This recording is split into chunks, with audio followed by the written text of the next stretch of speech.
اللهم صل على محمد وعلى آله وأصحابه وسلم. الحمد لله نحمده ونستعينه ونستغفره ونؤمن به ونتوكل عليه ونعوذ بالله من شرور أنفسنا ومن سيئات أعمالنا. من يهده الله فلا مضل له ومن يضلله فلا هادي له. ونشهد أن لا إله إلا الله وحده لا شريك له. ونشهد أن سيدنا وسندنا ونبينا ومولانا محمدا عبده ورسوله صلى الله تعالى عليه وعلى آله وأصحابه وسلم تسليما كثيرا كثيرا. أما بعد فأعوذ بالله من الشيطان الرجيم. بسم الله الرحمن الرحيم. ولتكملوا العدة ولتكبروا الله على ما هداكم ولعلكم تشكرون. وقال الله تبارك وتعالى: كانوا قليلا من الليل ما يهجعون وبالأسحار هم يستغفرون.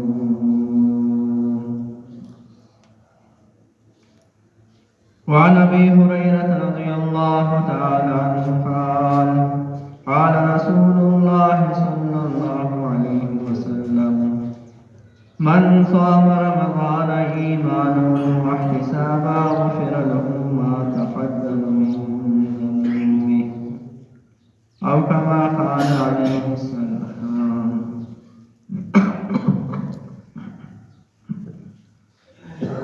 قابل احترام دوستوں بزرگوں،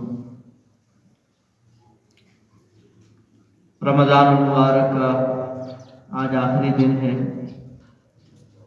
اور آخری جمعہ بھی ہے. اس جمعے کو عام طور سے لوگوں کے ہاں جمعۃ الوداع کہا جاتا ہے. وداع کے معنی آتے ہیں رخصت کرنے کے،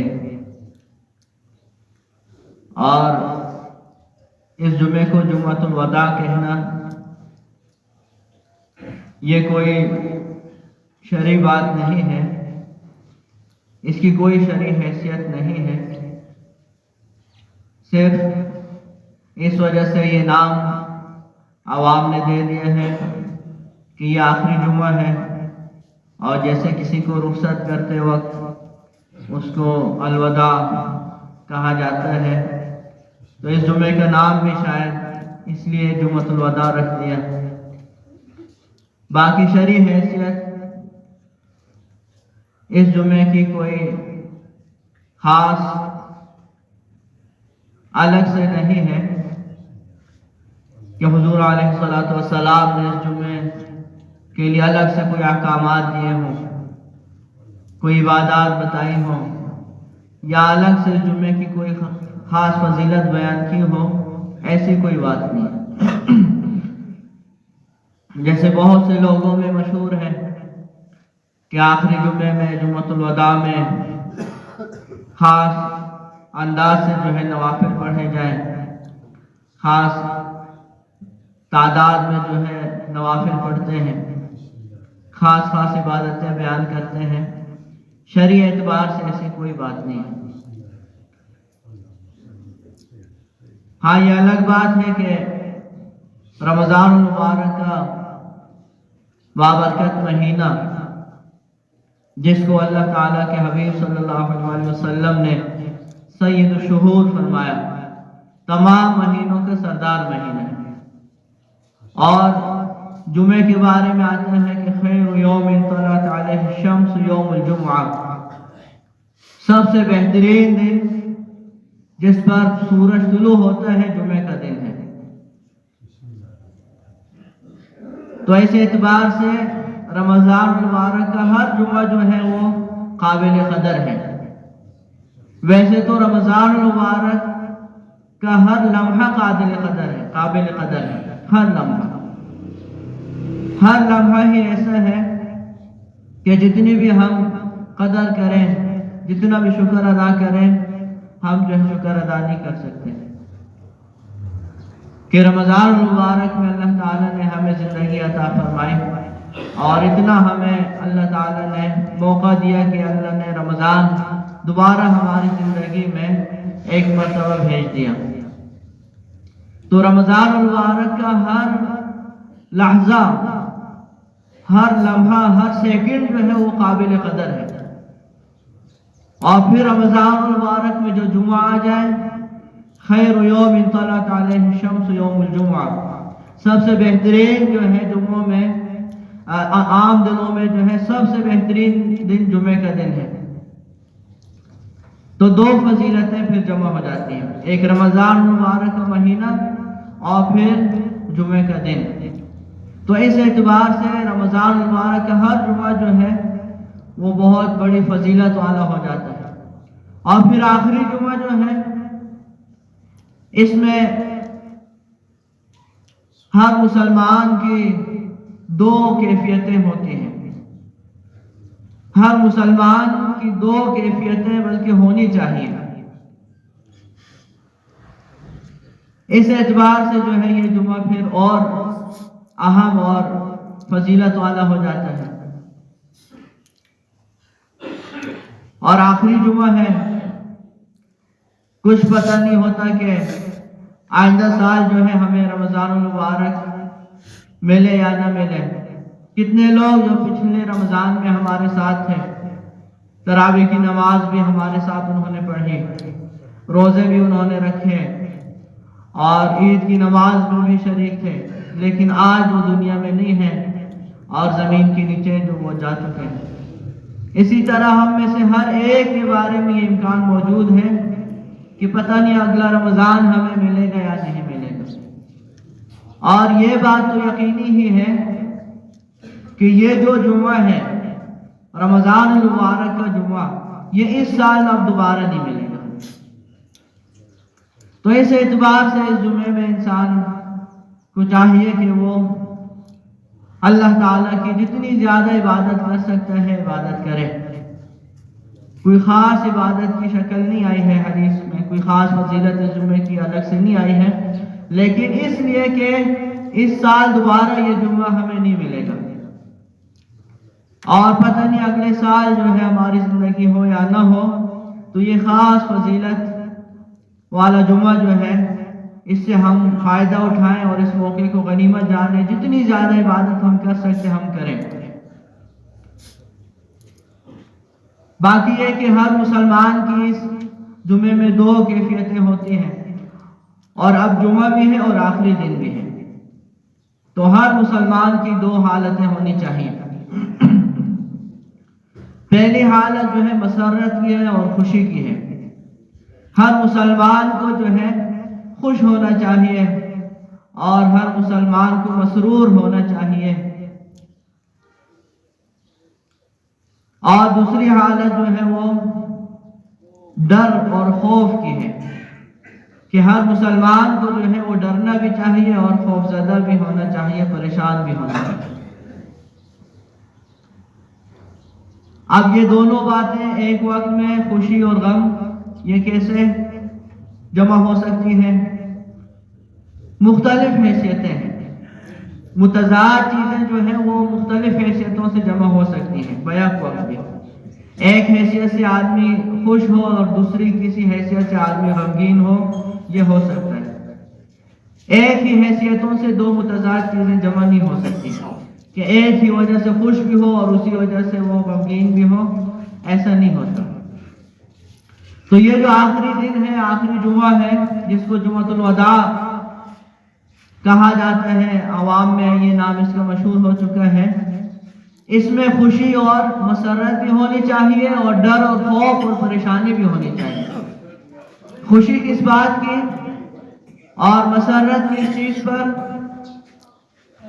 اس بات پر خوشی اور اس بات پر مسرت ہونی چاہیے کہ اللہ تعالیٰ نے اپنے فضل سے ہمیں رمضان المبارک کا بابرکت عظیم مہینہ عطا فرمایا، اور پورا مہینہ اللہ تعالیٰ نے ہمیں زندگی عطا فرمائی اور روزہ رکھنے کی توفیق عطا فرمائی، تراویح پڑھنے کی توفیق عطا فرمائی، ذکر و اذکار کی توفیق عطا فرمائی، اور جس نے جتنا گڑ ڈالا اتنا میٹھا، اعتکاف کی توفیق عطا فرمائی بہت سے مسلمانوں کو اسی مہینے میں عمرے کی توفیق عطا ہوئی۔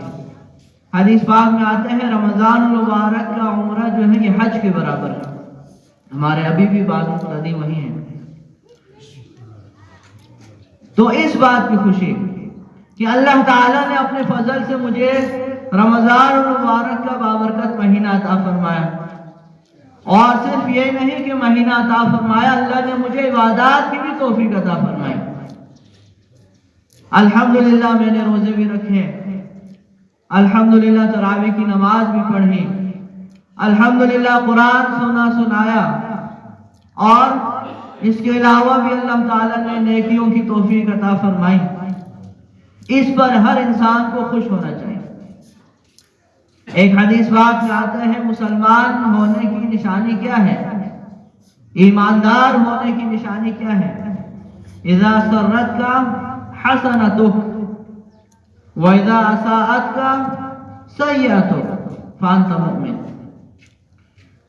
حضور علیہ السلام نے فرمایا کہ اگر یہ معلوم کرنا ہے کہ میرے دل میں ایمان ہے یا نہیں، میں مومن ہوں یا نہیں ہوں، مسلمان ہوں یا نہیں ہوں، تو اس کی نشانی ارشاد فرمائی کہ جب تمہاری نیکی تمہیں خوش کر دے اور تمہارا گناہ تمہیں پریشان کر دے تو تم مومن ہو، تم ایمان والے ہو۔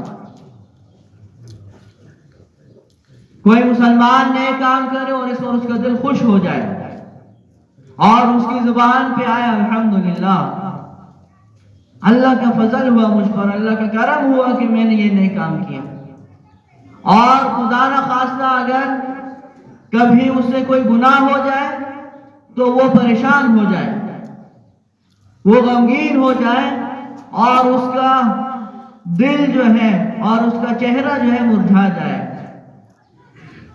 اور ایک بے چینی اس پر طاری ہو جائے، بے سکونی اس پہ آ جائے گناہ کی وجہ سے، یہ مسلمان ہونے کی نشانی ہے۔ اگر خدا نہ خواستہ یہ کیفیت نہ ہو تو پھر کیا مطلب ہوا حدیث میں کہ تم مومن نہیں ہو، تمہارا ایمان پھر کامل نہیں ہے۔ نیکی کر رہے ہیں اور کوئی خوشی نہیں ہو رہی، بلکہ نیکی کے کاموں کو بوجھ سمجھ کر کیا جا رہا ہے، گناہ پر گناہ کیے جا رہے ہیں، کوئی پریشانی نہیں ہے، کوئی ندامت نہیں ہے، کوئی افسوس نہیں ہے، کوئی بے چینی، کوئی اضطراب نہیں ہے، تو اس کا مطلب یہ ہے کہ اس کے دل میں ایمان ہی نہیں ہے۔ تو ہر مسلمان کو چاہیے کہ وہ خوشی منائے اور مسرور ہو، اللہ کے فضل اور اللہ کے کرم پر جو ہے وہ خوش ہو کہ اللہ تعالیٰ نے مجھے اتنی زندگی دی کہ میری زندگی میں ایک مرتبہ اور رمضان آ گیا اور گزر بھی گیا، اور میں نے اللہ کے فضل سے روزے بھی رکھے، تراویح کی نماز بھی پڑھی، قرآن سنایا، تلاوت کی، ذکر و اذکار، صدقہ خیرات، یہ تمام نیک اعمال میں نے اللہ کے فضل سے کیے ہیں۔ اس پر جو ہے ہر مسلمان کو شاداں ہونا چاہیے، فرحاں ہونا چاہیے۔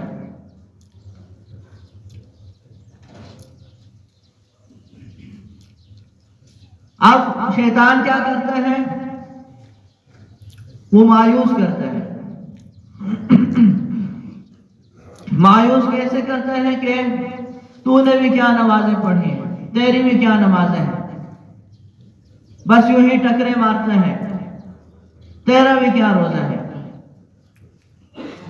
تو نے بھی کیا روزہ رکھا، روزہ ایسا ہوتا ہے۔ تیرے میں کیا تلاوت ہے، کیا تو نے ذکر کیا ہے، تیری کوئی عبادت جو ہے اللہ کے ہاں قبول نہیں ہوگی۔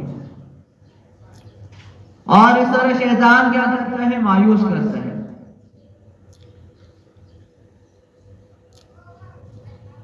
حضرت ابوبکر صدیق رضی اللہ تعالیٰ عنہ کا ایک فرمان ہے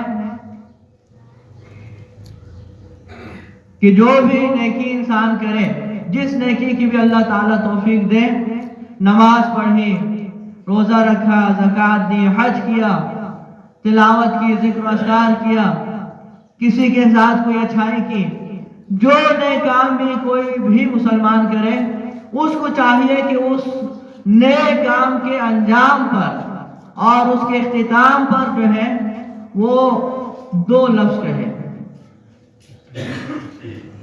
پہلا لفظ کیا ہے، وہ کہے الحمدللہ، اور دوسرا لفظ کیا ہے، استغفراللہ۔ الحمدللہ بھی کہے، اللہ تعالیٰ کا شکر بھی ادا کرے، اور ساتھ ساتھ ہی اللہ تعالیٰ سے معافی بھی مانگے، استغفار بھی کرے، توبہ بھی کرے۔ جب یہ دو لفظ کوئی مسلمان کسی بھی نیک کام کے آخر میں کہتا ہے تو شیطان کی کمر ٹوٹ جاتی ہے، گویا کہ اس نے شیطان کی کمر توڑ دی، شیطان بالکل اس سے مایوس ہو جاتا ہے۔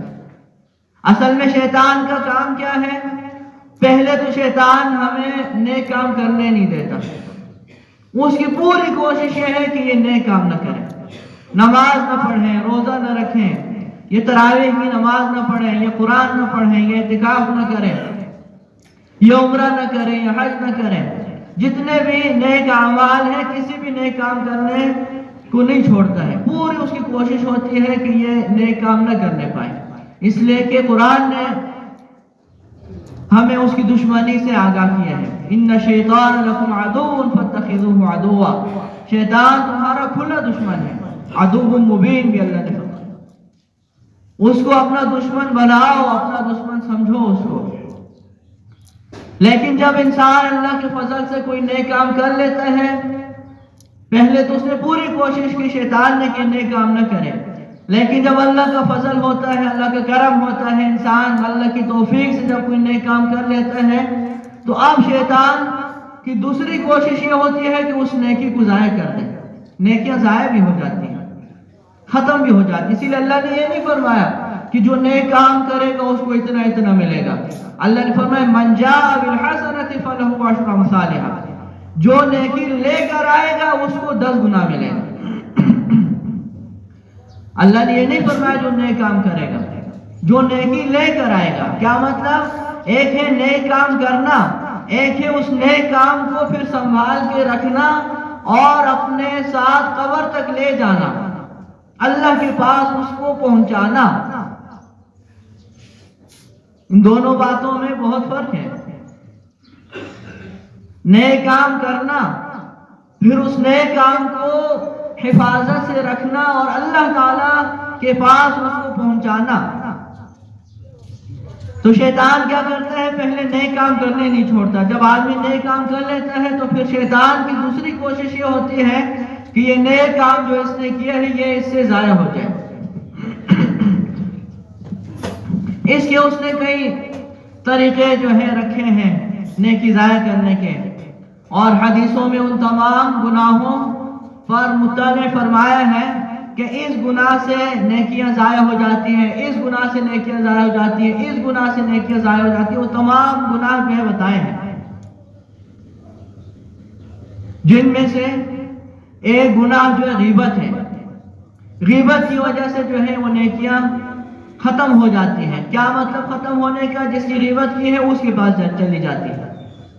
اسی لیے امام ابو حنیفہ رحمہ اللہ کو کسی نے بتایا کہ فلاں آدمی نے آپ کی غیبت کی ہے، تو حضرت نے جو ہے ایک ٹوکری بھر کے کھجوریں اس شخص کو دی کہ یہ اس کو جا کے دے دو جس نے میری غیبت کی ہے۔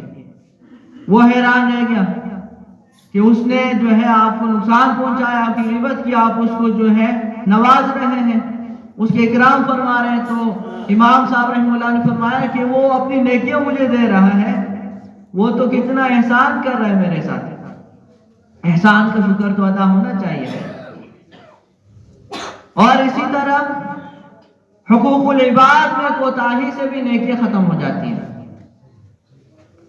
حقوق العباد لوگوں کے جو حقوق ہیں، بندوں کے جو حقوق ہیں، مخلوقات کے جو حقوق ہیں، اگر کوئی شخص جو حقوق اللہ میں تو کھڑا ہے، حقوق اللہ کی ادائیگی میں صحیح ہے، لیکن حقوق العباد میں ڈنڈی مارتا ہے، یہ آدمی قیامت کے دن جو ہے صفر ہو جائے گا۔ حدیث پاک میں آتا ہے میری امت کا مفلس کون ہے؟ حضور علیہ السلام نے پوچھا، صحابہ رضی اللہ تعالیٰ عنہ نے عرض کیا یا رسول اللہ آپ خوب جانتے ہیں، اس لیے کہ ہم تو مفلس اسی کو کہتے ہیں جس کے پاس درہم و دینار نہ ہو، ریال نہ ہو، پیسے نہ ہو، ڈالر نہ ہو، اس کو ہم مفلس سمجھتے ہیں۔ غریب آدمی کو جس کے پاس کچھ نہ ہو دنیا کا، وہ مفلس ہے۔ فرمایا کہ میری امت کا مفلس وہ ہے جو قیامت کے دن اس حال میں آئے گا کہ پہاڑوں جتنی اس کی نیکیاں ہوں گی، پہاڑوں پر اس کی نیکیاں رکھی جائیں، پہاڑ دب جائیں، اتنی نیکیاں لے کر آئے گا۔ اس کی نیکیوں میں حج بھی ہیں، زکاتیں بھی ہیں، صدقہ خیرات بھی ہیں، روزے بھی ہیں، اور نماز بھی ہے، تلاوت بھی ہے، ذکر و اذکار بھی ہے، صف اول کا نمازی ہے، لیکن وہ جو ہے حقوق العباد میں جو ہے صفر تھا۔ کسی کو اپنی زبان سے تکلیف دیتا تھا، کسی کو جو ہے اپنی آنکھوں سے تکلیف پہنچاتا تھا، کسی کو ہاتھ پاؤں سے، اور کسی کا حق کھا جاتا تھا، مار دیا کرتا تھا، کسی کی زمین دبائی تھی، کسی کا پلاٹ جو ہے ناجائز اس نے قبضہ کیا تھا۔ تو پھر کیا ہوگا؟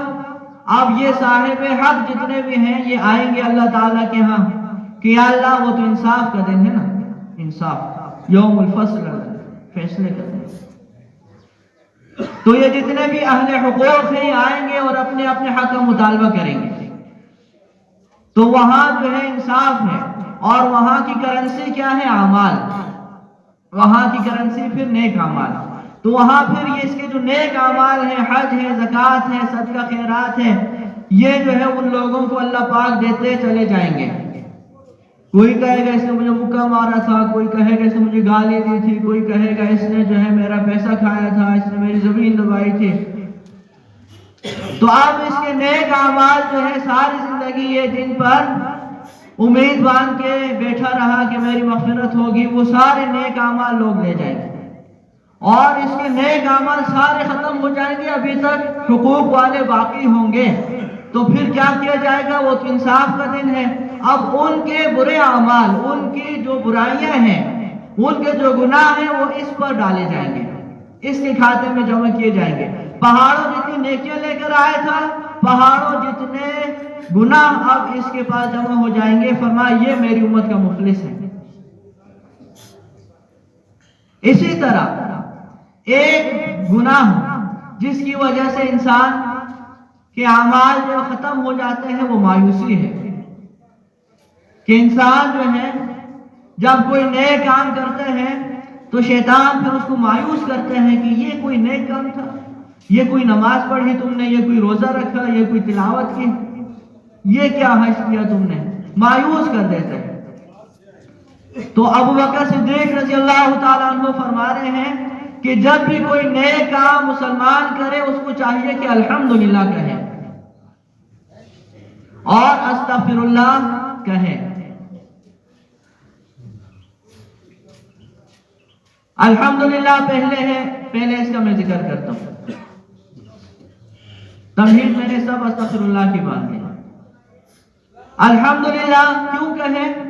اس لیے کہ کبھی ایسا ہوتا ہے کہ انسان جب کوئی نیک کام کرتے ہیں تو وہ عجب میں مبتلا ہو جاتا ہے، خود پسندی میں مبتلا ہو جاتا ہے، اور وہ اپنے آپ کو جو ہے بہت بڑا بزرگ سمجھنے لگتا ہے، اور اس عجب کی وجہ سے جو ہے پھر وہ نقصان اٹھاتا ہے، اور اس کو وہ نیک عمل جو ہے وہ اکارت ہو جاتا ہے، غارت ہو جاتا ہے۔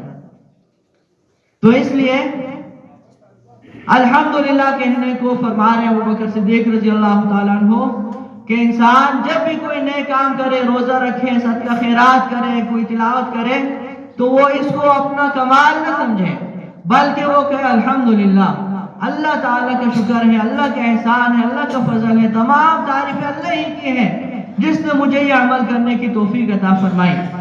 تو اس کی وجہ سے انسان جو ہے عجوب سے بچ جاتا ہے۔ یہ جو ہوتا ہے عجوب کا مریض، یہ بہت خطرے میں ہے۔ ایک تو وہ گناہگار ہے جو شرابی ہے، جو ڈاکو ہے، جو چور ہے، جو بدکار ہے، جو گناہوں کی وجہ سے جو ہے اپنے آپ کو بالکل کچھ بھی نہیں سمجھتا اور بہت زیادہ نادم ہے، ایک وہ ہے۔ اور ایک یہ گناہگار ہے جو عجوب میں مبتلا ہے۔ ان دونوں میں یہ عجوب والا بیمار اور عجوب والا گناہگار یہ زیادہ خطرے میں ہے۔ کیوں؟ اس لیے کہ جو چور ہے، ڈاکو ہے، بدکار ہے یا کسی بھی گناہ کبیرہ میں مبتلا ہے اور جو اپنے آپ کو گناہگار بھی سمجھتا ہے، کچھ بھی اپنے آپ کو نہیں سمجھتا اور اللہ تعالیٰ کا جو ہے اپنے آپ کو سمجھتا ہے کہ میں بہت بڑا جو ہے گناہگار ہوں، اللہ کا نافرمان ہوں، اسے تو امید ہے کہ وہ کبھی نہ کبھی توبہ کرے گا، اس لیے کہ وہ اپنے آپ کو کچھ بھی نہیں سمجھتا۔ اور یہ آدمی جو نماز پڑھ کر، جو روزہ رکھ کر، جو حج کر کے، کچھ ذکر و تلاوت کر کے، ذکر و اذکار کر کے جو عجوب میں مبتلا ہو گیا اور اپنے آپ کو سب سے بڑا سمجھنے لگا ہے، بہت بڑا بزرگ سمجھنے لگا ہے، یہ آدمی جو ہے کبھی توبہ بھی نہیں کرتا، یہ بہت خطرے میں ہے۔ تو الحمدللہ کہنے کو اس لیے ابو بکر صدیق رضی اللہ تعالیٰ عنہ فرما رہے ہیں کہ شیطان جو ہے وہ پھر عجوب میں مبتلا نہیں کرتا۔ پہلے تو اس نے کوشش یہ کی کہ نیک اعمال نہ کرے، اب نیک عمل ہو گیا، اب اس کی کوشش یہ تھی کہ یہ عجوب میں مبتلا ہو جائے اور خود پسندی میں آ جائے کہ میں تو اتنا بڑا ہوں، بزرگ، ہم چوما دیگرے نیس، میری طرح تو کوئی اس دنیا میں بزرگ ہے ہی نہیں، یہ دنیا میری وجہ سے چل رہی ہے، اس دنیا کا نظام تو میری وجہ سے چل رہا ہے، میرے تہجد کی نماز کی وجہ سے، میرے صدقہ خیرات کی وجہ سے، اور میرے روزوں کی وجہ سے، میری نمازوں کی وجہ سے اور میری تلاوتوں کی وجہ سے یہ سارا نظام چل رہا ہے اور میں بہت بڑا جو ہے اللہ والا ہوں، ولی اللہ ہوں۔ یہ آدمی جو ہے چونکہ بہت خطرے میں ہے، تو ابو بکر صدیق رضی اللہ عنہ نے شیطان کی چال سے اس کو بچایا، فرمایا کہ الحمدللہ کہو کہ یہ سب اللہ کا فضل ہوا، اللہ تعالیٰ ہی کا کرم ہوا کہ میں نے روزے رکھے، اللہ تعالیٰ کا فضل ہوا کہ میں نے تراویح کی نماز پڑھی، ورنہ میں تو ایک مرتبہ سبحان اللہ کہنے کے بھی قابل نہیں ہوں۔ لا حول ولا قوت الا باللہ کا کیا مطلب ہے؟ تمام نیک اعمال کی توفیق جو اللہ ہی کی طرف سے ہے، گناہوں سے بچنے کی توفیق اللہ ہی کے فضل سے ہے۔ اور دوسرا لفظ کیا؟ استغفر اللہ، اس کی تمہید میں نے بعد میں اس کی وجہ بیان کر دی کہ دوسرا کام شیطان کیا کرتا ہے؟ مایوس کرتا ہے۔ مایوس یہ کرتا ہے کہ تیری کیا نماز، تیرا کیا روزہ، تیری کیا زکوٰۃ، تیرا کیا حج ہے، تیرا کیا عمرہ ہے، اس سے اچھا تھا تو روزہ ہی نہ رکھتا۔ تو مایوس کرتا ہے، کیوں کہ ہم نے کوئی عمل اللہ تعالیٰ کے شائع نشان نہیں کیا اور کوئی بھی عمل ہم صحیح نہیں کر سکے۔ اس پر جو ہے شیطان پھر مایوسی دل میں ڈالتا ہے، تو اس کے علاج یہ بتایا کہ استغفر اللہ کہو کہ یا اللہ تیرے فضل سے ہم نے روزے بھی رکھے، زکاتیں بھی دی، حج بھی کیے، صدقہ خیراتیں بھی کی، تراویح کی نماز بھی پڑھی، تلاوت بھی کی، ذکر و اذکار بھی کیا، لوگوں کے ساتھ تعاون بھی کیا، لیکن یا اللہ کوئی عمل جو ہے ہم صحیح نہیں کر سکے۔ اس پر ہم یا اللہ استغفار کرتے ہیں، تیری مغفرت مانگتے ہیں، جو کمی کوتاہی ہم سے یا اللہ ہمیں معاف کر۔ تو آخری جمعہ جو ہوتا ہے اور خصوصاً آخری دن جو ہوتا ہے، اس میں ہر مسلمان کی جو ہے یہ کیفیت ہونی چاہیے کہ اس کو خوشی بھی منانی چاہیے اور ایک مسرت کی کیفیت اس کی ہونی چاہیے اس پر کہ اللہ تعالیٰ نے اپنے فضل سے مجھے رمضان المبارک کا مہینہ عطا فرمایا اور مجھے اعمال کی توفیق عطا فرمائی۔ اور یہ دو کام اس کو کرنے چاہیے۔ اور دوسری کیفیت جو ہے وہ ڈر اور خوف کی ہے۔ ہر مسلمان کو جو ہے ایک ڈر اور پریشانی بھی ہونی چاہیے۔ رمضان المبارک کے آخری دن خصوصاً کس بات کا خوف و ڈر ہونا چاہیے کہ پتہ نہیں میری مغفرت اس رمضان المبارک میں ہوئی یا نہیں ہوئی۔ کہیں ایسا نہ ہو کہ میں اس بددعا کا مصداق بن جاؤں جو بددعا خیر القرون میں سید الملائکہ حضرت سیدنا جبرائیل علیہ السلام نے مسجد نبوی میں خطبے کے دوران جمعے کے دن اور محراب نبوی میں منبر نبوی کے پاس کی ہے، اور جس پر سید الانبیاء محمد مصطفیٰ احمد مصطفیٰ صلی اللہ علیہ وآلہ وسلم نے مسجد نبوی میں خطبے کے دوران جو ہے آمین کہی ہے۔ ایسا نہ ہو کہ میں اس بددعا کا مصداق بن جاؤں۔ حدیثوں میں آتا ہے حضور علیہ الصلوۃ والسلام ایک دن خطبہ دینے کے لیے منبر کے قریب ہوئے۔ 3 سیڑھیاں تھی منبر کی۔ حضور علیہ الصلوۃ والسلام آخری سیڑھی پہ، تیسری سیڑھی پہ کھڑے ہو کے خطبہ دیا کرتے تھے۔ سیدنا ابوبکر صدیق رضی اللہ تعالیٰ عنہ اپنے دور خلافت میں پھر دوسری سیڑھی پہ کھڑے ہو کے خطبہ دیا کرتے تھے۔ حضرت سیدنا عمر فاروق رضی اللہ تعالیٰ عنہ جب خلیفہ بنے تو تیسری سیڑھی پہ کھڑے ہو کے خطبہ دینا شروع کیا، اور اس وقت سے آج تک جو ہے یہی سنت ہے کہ خطبہ جو ہیں وہ تیسری سیڑھی پہ کھڑے ہو کے خطبہ دیتے ہیں۔ تو 3 سیڑھیاں تھیں، 3 زینے تھے۔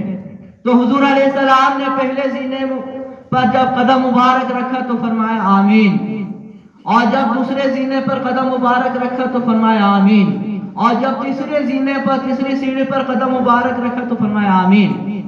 اور خطبہ جب دیا، خطبے سے فارغ ہوئے، خطبے کے بعد جو ہے صحابہ رضی اللہ تعالیٰ عنہم نے عرض کیا کہ یا رسول اللہ، آج ہم نے آپ سے ایسی باتیں سنی جو پہلے کبھی نہیں سنی تھی۔ آج آپ نے 3 مرتبہ ہر سیڑھی پہ فرمایا ہے آمین، اس کی کیا وجہ تھی؟ تو حضور صلی اللہ علیہ وآلہ وسلم نے پھر اس کی وجہ ارشاد فرمائی کہ جب میں منبر کے قریب ہوا تو حضرت جبرائیل علیہ السلام نمودار ہوئے اور اللہ تعالیٰ کی طرف سے پہنچ گئے، اور ایک روایت میں تو یہ آتا ہے کہ مجھے باقاعدہ کہا گیا، جبرائیل علیہ السلام نے فرمایا کہ آپ کہیں آمین، یعنی اللہ کی طرف سے ہے یہ بددعا۔ اور جب پہلی سیڑھی پہ میں نے قدم رکھا تو فرمایا کہ ہلاک ہو جائے وہ شخص جس کے والدین دونوں کے دونوں یا جو ہے کوئی ایک اس کی زندگی میں ہو اور وہ ان کی اتنی خدمت نہ کرے کہ وہ جنت کا مستحق ہو جائے۔ ماں باپ کی خدمت نہیں کی اور ماں باپ کی خدمت کی وجہ سے وہ جنت کا مستحق نہیں ہوا، ایسا شخص ہلاک ہو جائے تو میں نے کہا آمین۔ اب دیکھیں جمعے کا دن ہے، خطبے کا وقت ہے، مسجد نبوی ہے، اور جبرائیل امین سید الملائکہ کی بددعا ہے اور سید الانبیاء صلی اللہ علیہ وسلم کی آمین ہے۔ اس بددعا کی قبولیت میں کوئی شک و شبہ نہیں۔ تو اس لیے جن کے ماں باپ ہیں وہ اللہ سے ڈریں، اس بددعا سے ڈریں، ماں باپ کی قدر پہچانیں، جن کے نہیں ہیں ان سے آپ پوچھیں قدر۔ نیک فرمانبردار اولاد اگر ماں باپ کو ایک مرتبہ محبت کی نگاہ سے دیکھے، ایک مقبول حج کا ثواب ملتا ہے۔ حج کرنا آسان ہے، 12 لاکھ روپے، 13 لاکھ روپے، 15 لاکھ روپے اس سال لگیں گے حج پر، پھر بھی پتہ نہیں قبول ہو یا نہ ہو۔ یہاں مقبول حج کا ثواب مل رہا ہے ماں باپ کو دیکھنے پر۔ یہ فضیلت مجھے بھی نہیں مل سکتی، میرے ماں باپ دنیا سے چلے گئے، میں ساری دنیا دیکھ کر یہ فضیلت نہیں حاصل کر سکتا۔ میں اپنی بات کروں تو جن کے ماں باپ ہیں وہ قدر کریں اپنے ماں باپ۔ اور فرمایا جب دوسری سیڑھی پر میں نے قدم مبارک رکھا تو حضرت جبرائیل علیہ السلام نے فرمایا کہ ہلاک ہو وہ شخص جس کے سامنے آپ کا ذکر مبارک آئے، آپ کا نام نامی آئے اور وہ آپ پہ درود نہ بھیجے۔ اسی لیے زندگی میں ایک مرتبہ درود پڑھنا تو فرض ہے، ہر مرتبہ جب بھی مجلس میں حضور علیہ السلام کا نام آئے پہلی مرتبہ درود پڑھنا واجب ہے. ہر مرتبہ درود پڑھنا بعض حضرات کے نزدیک واجب ہے لیکن اکثر حضرات فرماتے ہیں کہ مستحب ہے. تو حضور علیہ السلام کا جب بھی نام مبارک آئے صلی اللہ تعالی علیہ وعلی آلہ وصحابہ وسلم یا صرف صلی اللہ علیہ وسلم یا جزا اللہ تعالی عنا محمد ما هو اہلہ یا اللہم صلی علی سیدنا و مولانا محمد، کوئی بھی درود پڑھنا ضروری ہے.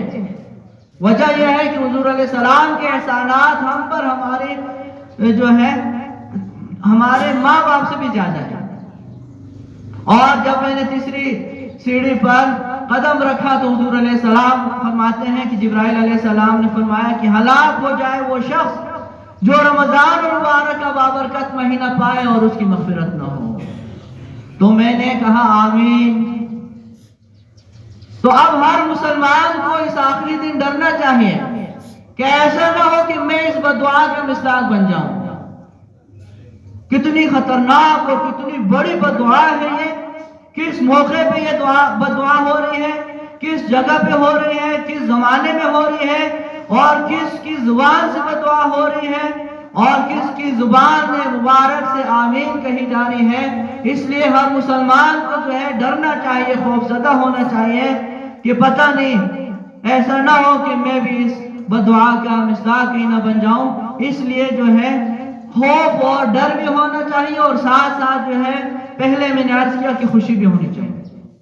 خوشی اللہ تعالیٰ کی رحمت اور اللہ کے فضل پر، اللہ کے کرم پر کہ اللہ نے اعمال کی توفیق دی. ورنہ ایسے لوگ اس رمضان میں دیکھنے کو آئے کہ ان کی ترتیبات میں، ان کے معمولات میں کوئی فرق نہیں آیا. ان کو پتہ ہی نہیں ہے کب رمضان آیا کب گزر گیا. نہ ان کے جو ہے ناشتے پہ کوئی فرق آیا، نہ ان کے دوپہر کے کھانے کا پتہ چلا کوئی فرق، نہ جو ہے ان کے جو ہے معمولات میں ذرہ برابر کوئی فرق دیکھا گیا، نہ ان کی نیند پہ کوئی فرق آیا. پتہ ہی ان کو نہیں ہے کہ رمضان آیا اور چلا بھی گیا. ایسے لوگ بھی تو ہیں ہمارے ہاں. ایسے لوگ جو ہے اس بددعا کے مستحق بن جاتے ہیں. اس لیے کہ حدیث پاک میں آتا ہے من صام رمضان ایمانا واحتسابا غفر له ما تقدم من ذنبه. جو رمضان المبارک کے روزے رکھے گا ایمان کی حالت میں ثواب کی امید پر، اس کے گزشتہ گناہ بخش دیے جائیں گے، اس کی مغفرت ہو جائے گی. بس بچ گئے نا. مغفرت جس کی نہ ہو وہ ہلاک ہو جائے. اور جس نے روزے رکھے اور ساتھ ساتھ اس نے کہا الحمدللہ اور پھر اس نے کہا استغفر اللہ، ڈرتا بھی رہا اپنے گناہوں کی وجہ سے کہ کہیں ایسا نہ ہو کہ میرا روزہ مقبول نہ ہو، اور اللہ کی رحمت پر تعریف بھی اللہ کی کرتا رہا، تو اس کی مغفرت ہوگی. بس بددعا سے بچ گیا. من قام رمضان ایمانا واحتسابا غفر له ما تقدم من ذنبه. جس نے تراویح کی نماز پڑھی ایمان کی حالت میں ثواب کی امید پر، اس کی مغفرت ہوگی. من قام لیلۃ القدر ایمانا واحتسابا غفر له ما تقدم من ذنبه. جو شب قدر میں اللہ کی عبادت کرتا رہا ایمان کی حالت میں اور ثواب کی امید پر، اس کی مغفرت ہو گئی. تو جنہوں نے یہ کام کیے ہیں ان کو اللہ کی رحمت سے امید باندھنی چاہیے کہ انشاءاللہ ہم ان لوگوں میں شامل نہیں ہیں. جنہوں نے رمضان مبارک کے روزے بھی رکھے، تراویح کی نماز بھی پڑھی اور لیلۃ القدر کو بھی تلاش کرتے رہے، اللہ تعالیٰ کی عبادت کرتے رہے، ان کو امید رکھنی چاہیے کہ یہ جو اتنی بڑی بددعا ہے اس سے ہم بچ گئے انشاءاللہ. اور جنہوں نے نہ روزہ رکھا، ہاں عذر کی وجہ سے تو اجازت ہے نا، سفر کی وجہ سے، مرض کی وجہ سے اجازت ہے. من کان منکم مریضا وعلی سفر فعدۃ من ایام اخر، وہ تو اللہ کی طرف سے اجازت ہے. بلا عذر اتنے جو ہے محروم لوگ ہیں، رمضان المبارک کا بابرکت مہینہ آیا، ان کی روٹین میں کوئی فرق نہیں آیا. گھر کے اسی طرح ناشتے چل رہے ہیں، اسی طرح کھانے چل رہے ہیں. ان کو ایسا لگتا تھا کہ روزہ رکھنے سے ہمیں موت آ جائے گی، لیکن اللہ جانتا ہے کہ وہی مرے ہیں، روزہ دار نہیں مرے. اس لیے کہ ہلاکت ان کی قسمت میں آ گئی نا. ہلاکت کے معنی ہے مرنا، ختم ہو جانا. تو وہ لوگ مرے جنہوں نے روزے کی وجہ سے اپنے آپ کو بچایا، اور جنہوں نے روزہ رکھا اپنی جان کی پرواہ نہیں کی، وہ بچ گئے، وہ سرخرو ہو گئے. تو جمعۃ الوداع کی الگ سے کوئی حیثیت نہیں ہے شرعی کہ اللہ کے حبیب صلی اللہ علیہ وسلم نے اس کے لیے کوئی الگ سے احکامات دیے ہوں، کوئی خاص فضائل بیان کیے ہوں. بس یہ نام عوام میں مشہور ہو گیا جمعۃ الوداع. باقی یہ ہے کہ اس جمعے میں اور خصوصاً آخری دن میں، اور آج دونوں باتیں جمع ہیں کہ جمعہ بھی اور آخری دن بھی ہے، ہر مسلمان کی یہ دو حالتیں ہونی چاہیے جو میں نے عرض کی، خوشی بھی ہونی چاہیے اور خوف بھی ہونا چاہیے۔ اللہ ان باتوں پہ عمل کی توفیق دے۔ سنت